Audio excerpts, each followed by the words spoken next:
Ladies and gentlemen, and to everyone in between, I wish you all a wonderful afternoon. I am Benedict Reyes.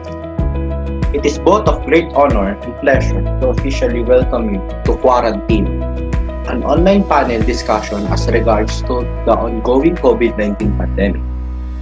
But of course, before we begin all at once, why don't we first meet the stars of the panel discussion? Actually, to be honest, I'm a bit nervous and intimidated. I mean, we won't be right. We will be present here with us the moment our four respected professionals in their other vocations gathered as one to engage and talk about high-rising matters concerning COVID-19 and the likes. But before that, let us seize the moment to interact with our online viewers. Do not forget the hashtag QuaranTEAM and chill with your selfies and posts on Facebook, Instagram, and Twitter. And get the chance to earn a special shout-out from us. Now calling the attentions of our interviews, the platform is all yours. Hi, greetings! I am Isabelle Ilagan, Ph.D., a licensed research scientist. I graduated from a bachelor, a master, and a doctoral degree in the field of biomedical science. As of the moment, I am currently working with the COVID-19 International Research Team, which garners and delivers information from all over the world. And all I can say is that I am more than happy to be of service. Hi, I'm Rizza Solo, a representative of the World Health Organization, and I also work on global health issues, offering technical assistance to country and keeping track of and evaluating health trends. I'm also glad to be here and share what I've studied with you all. Hello mga kababayan, my name is Juan Romano, the most handsome mayor of Quezon City. Thank you for having me. Hi, I'm Arnel doing Maderia, one of the 24 senators who are elected at large under plurality at large voting, currently taking meetings and debates for COVID. Alright, let us proceed with the first question. How do you think did this pandemic affect everyone? And by everyone, we mean including you. Would you like to share any personal experiences, the pros and cons, and any lesson it taught you somehow? Well, for the past turning 3 years, it has affected each and every one of us in many ways. Some I couldn't explain nor express into words. It was just such a horrendous experience, something that I personally wouldn't want to go back through, especially during the first year of it. If I were to retell the story for future generations to hear about, I bet that it would just be as spine-chilling as speaking about it now. You know, we didn't really suffer from physical effects of it.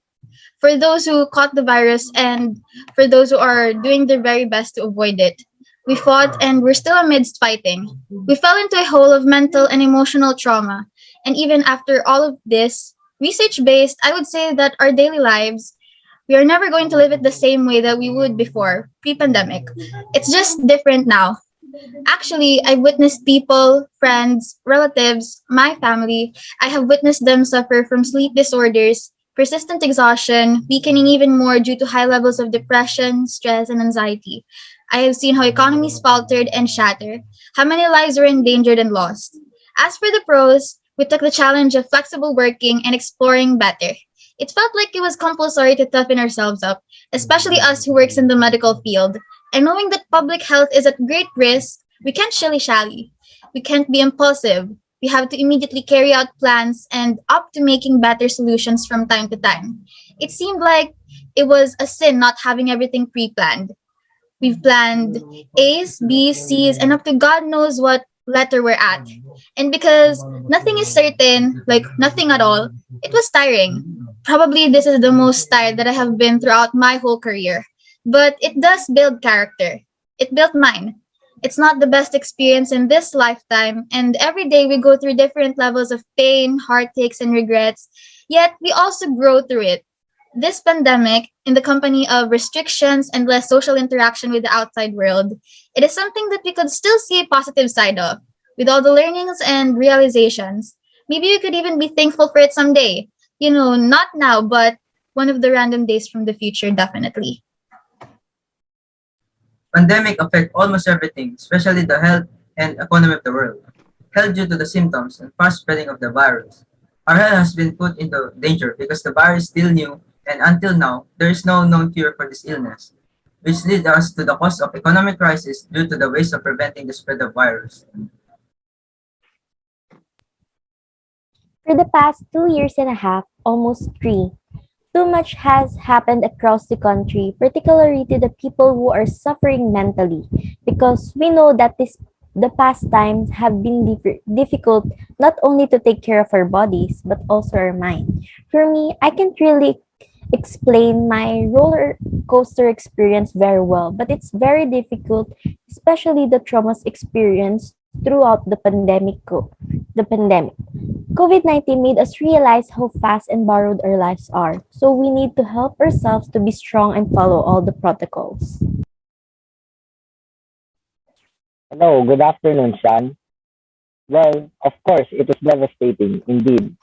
We have lost many lives, many opportunities, and a lot of our finances. Though this pandemic is hard for all of us, we'll make sure that we will survive this no matter what. Laban lang. I must say, your answers are full of capacity. It's thrilling to hear from you guys. But moving on to our second question, how can you protect yourself from COVID-19? Actually, if you follow all the protocols and get your vaccine, you can avoid getting COVID-19. Major part is being responsible in all ways. I agree. This doesn't only go for us, but it applies to everyone else as well. Remember to abide by the health protocols and guidelines given by your local health authority. Wear a mask, get vaccinated, and save lives. Honestly, as long as you're following our guidelines prepared by our chief lawmaker himself, Mr. Maderia, you have nothing to worry about. If you want to have more protection to your body, we're also offering vaccines and boosters for every Filipinos all around the country. I just want to remind everyone that these vaccines only work as a protection for our body. So, it is not guaranteed that you won't get infected with these different COVID variants totally. So I still suggest everyone to follow our protocols. Then, is it actually a good thing that we've decided to conduct this panel discussion virtually? Proceeding with our third question. Oh, this has been a very known case in market, considering the number of criticism it got here in the Philippines. Our face shields are really effective in securing COVID-19. Ah, yes, of course. I know it is hard for everyone to bring and wear our face shields all the time, yes. But face shields are really one of the essentials when it comes to this pandemic we're tackling. Face shields protects our face, which is mainly the entrance of our body, from fluids that might contain the virus. A simple cough, sneeze, or even talking with somebody can already transfer the virus from one another. The virus is very deadly. It's just that we got used to it already, so its presence doesn't fear us no more. But these past few months, our conditions are getting worse, so I highly beg you, mga kababayan, to please use our face shield. Kahit na mainit at malabo sa paningin, I swear, it is a lifesaver.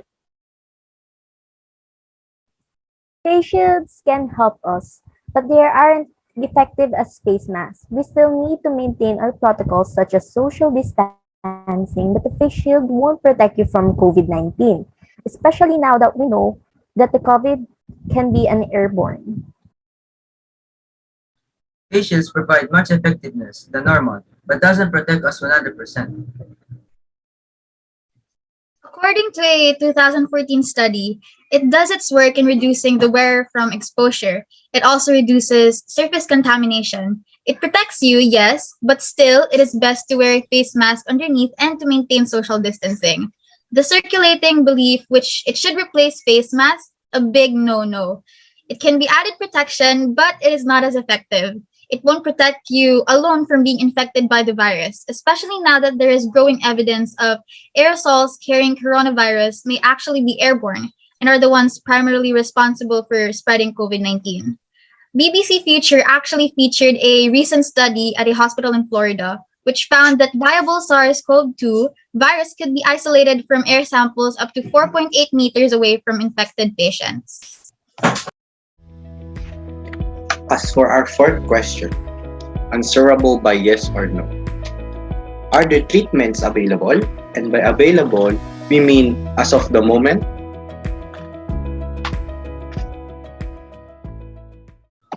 No, 100% treatment is not available yet, but there are vaccines which give us a percentage of immunity. No, it's 2022, and right now, we're still working along with a variety of possibilities and alternatives. Our aim is to protect the future populations and to keep the treatment process as short term as possible. After having a after having a working and an effective vaccine in hand, which takes years in the developing process, by the way, our priority is to use antibodies against the virus. We are in the process of identifying and reproducing. We have several projects currently undergoing clinical trials, and with our heart in hand, we do hope that we're closing in on a cure to COVID-19. We are working on it currently. I just want to tell you and everyone watching that it is not that easy to find a cure for this very fatal, complex, and very, very contagious virus. Filipino scientists are traveling all over the world to participate and finally find a cure for this disaster. Pero, as what my Lola said, prevention is better than cure. So instead of curing the virus, let's prevent getting the virus. No, there is currently no treatment for COVID-19, and it's 2022, and we are still working on it. But we hope that one day we will have our treatments. But on the other hand, we have our vaccines, which help us, but not completely, but will still protect us. So go get your vaccines now. And now, for the final question. What are the effects of the COVID-19 pandemic on our mental health?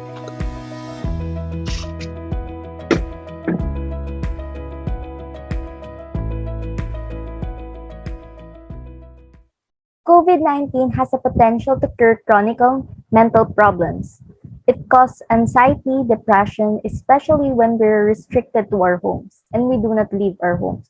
It also causes traumatic stress because we are locked up at home. We feel depression and fear, and we can no longer talk to other people because of the fear caused by COVID. But hopefully, we will strengthen ourselves because we are the only one who can be with us in this life battle. I can't tell what's inside everyone's mind right now. Siyempre, I don't have superpowers. Pero, I can definitely tell you what's running in my mind. One word to express it, magulo. Sobrang gulo. I honestly don't know what to feel about this pandemic anymore. If I'll be frightened, mad, unhappy, I don't know. What I know is that I have to be strong and courageous, or at least show everyone that I am strong and courageous. I am the mayor of one of the biggest cities in the Philippines. Don't you think na I should be tough all the time? Of course, I need to be. Public leader ako and everyone expected me to be tough no matter what. All I'm asking you, everyone, is to please cooperate and follow our protocols. You won't regret it. I swear. Para rin sa inyo yan. The virus, COVID-19, could lead to neurological and mental complications, but stress scales include danger and contamination fears, socioeconomic concerns, xenophobia, traumatic stress, and compulsive checking. Every day we would have to deal with how to cope, and that itself, I think, is one of the major factors that immensely partook amongst affecting our mental health. Due to the changes with how we live our everyday lives, we have to deal with experiencing stress, anxiety, fear, sadness, and loneliness.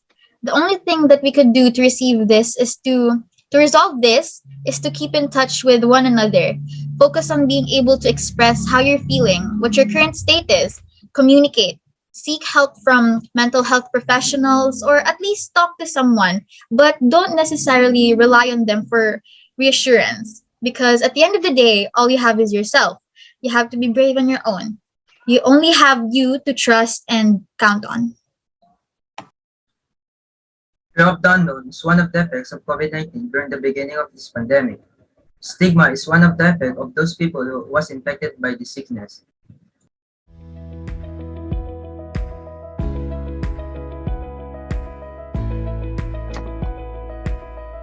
Thank you very much for sharing your answers with our first set of questions. But before we move on to our second and last set, let us first advance to another part of our show, the well-known 4 pics and 1 word. We will be flashing a group of 4 pictures in the screen containing one subject matter.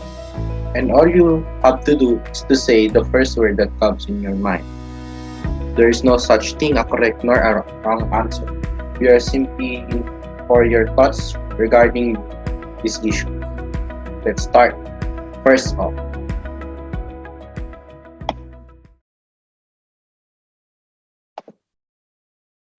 decrease, Economic crisis, Drop. Slump.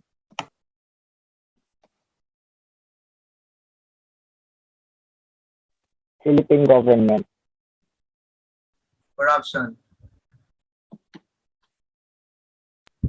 Poverty. Shortage.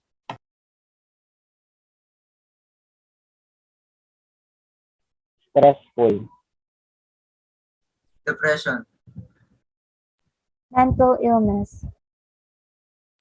Struggle.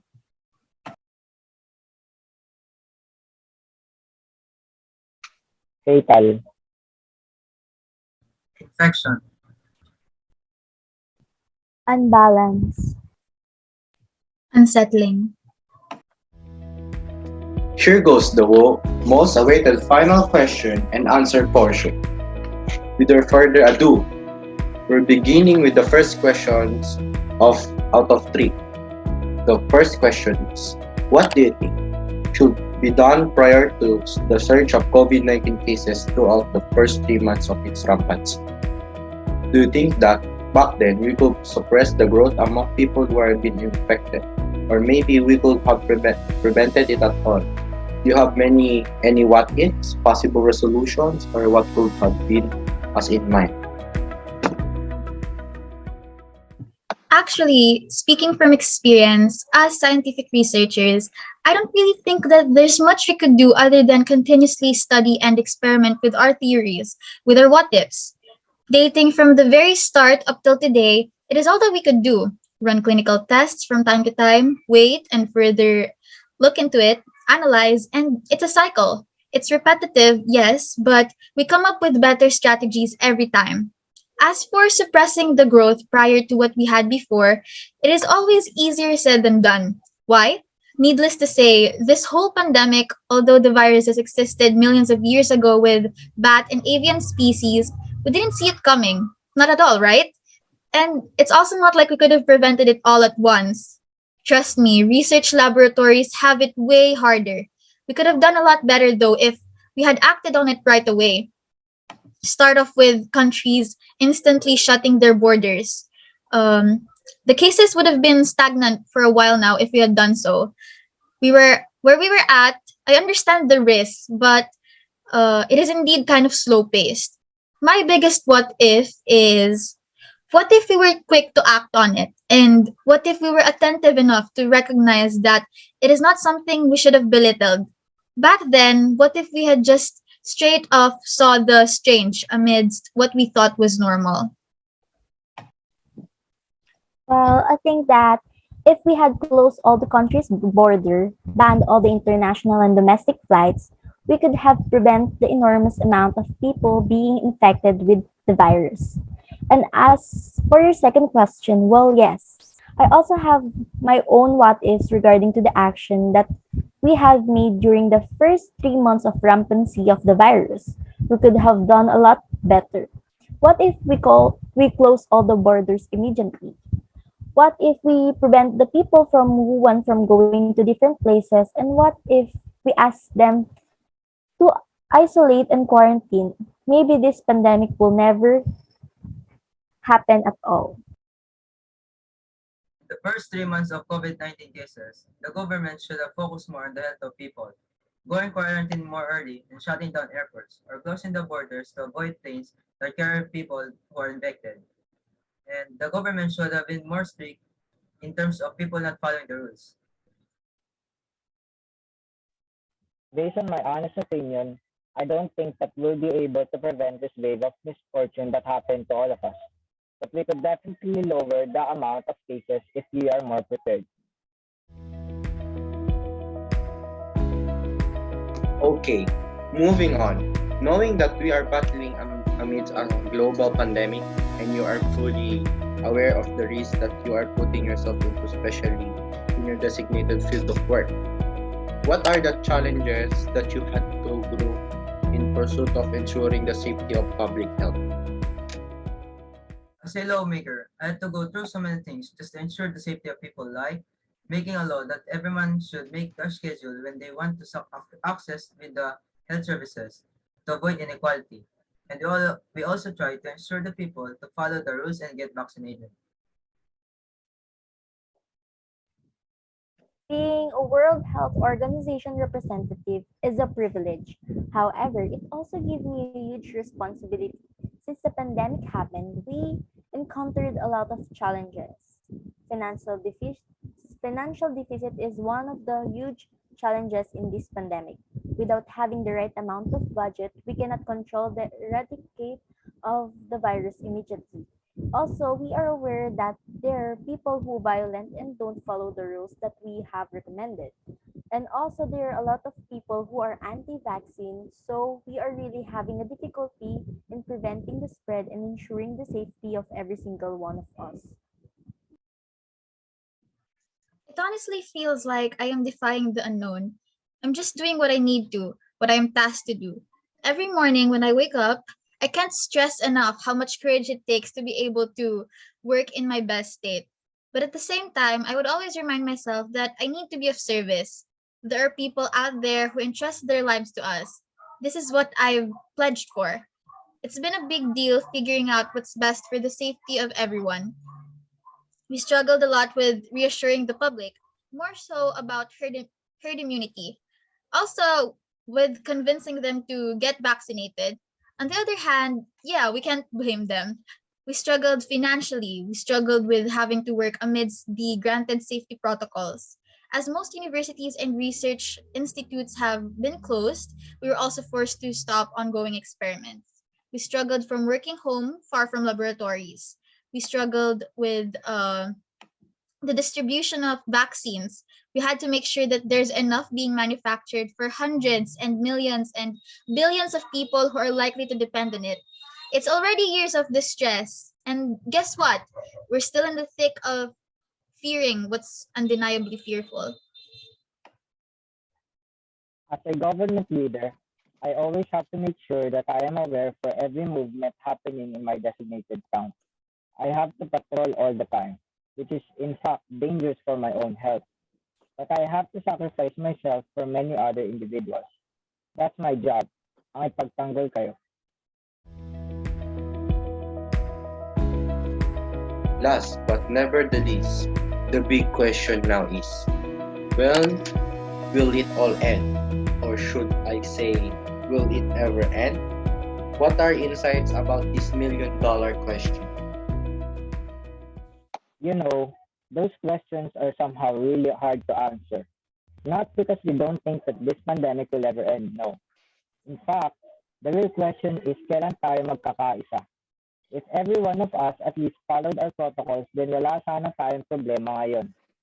Yes, we can't cure this contagion yet, pero we can at least reduce the cases to at least none. We are this close, pero matatapos rin ang sakuna na ito. I believe this will all end if people just follow the law and stop being stubborn and get vaccinated. A big yes. I don't have the exact answer on it when will it ever end, but yes, this pandemic will end as long as all of us are helping each other. following the COVID-19 safety rules, and more importantly, we should all get vaccinated and take our booster shots the moment that they are available. I myself could see an end to it, just like any movie ever written. Besides, all existing things have endings, don't they? Everything that has a beginning has an ending. May it be an ending where we would have to coexist, adapt, and live with it for the long run, or an ending where we would have to snap back into the normal, the ordinary that we've been used to.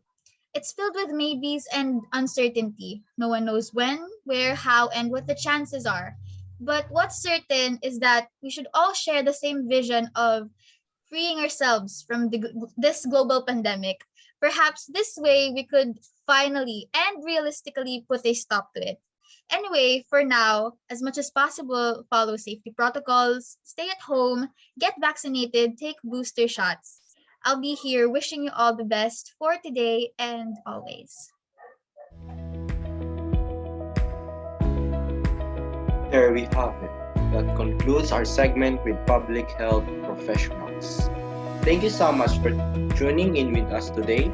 We hope that you enjoy your stay. This has been QuaranTEAM. See you on the next one.